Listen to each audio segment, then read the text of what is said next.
অভাব মিটে গেলে কিছু মানুষের স্বভাব খারাপ হয়ে যায়। হায় রে টাকা, তুই থাকলে কাঠের পুতুলও কথা বলে, আর তুই না থাকলে রক্ত মাংসের মানুষও মুখ ফিরিয়ে নেয়। একজন জ্ঞানী ব্যক্তি আমাকে বলেছিল, দুনিয়াতে নাকি কলমের চেয়ে পাওয়ারফুল কিছু হয় না। সে হয়তো ভুলেই গেছে টাকা ছাড়া ওই কলমটাও কেনা যায় না। সংসারের বোঝা টানা মানুষটা একদিন নিজেই সংসারের বোঝা হয়ে যায়। পৃথিবীর নিয়মটা বুঝি এমনই, সুখে থাকার দুটো পদ্ধতি, পরিস্থিতিকে বদলে দাও, নয়তো পরিস্থিতি বুঝে নিজেকে বদলে নাও। বেঁধে রেখে লাভ নেই, উড়তে দিয়ে দেখো, দিন শেষে ফেরে যদি তখন আগলে রেখো।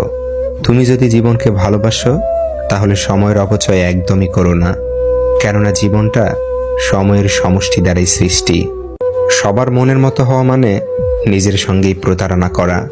ভালোবাসা অপ্রকাশিত থাকাই ভালো, প্রকাশ করে দিলেই অবহেলা বাড়ে।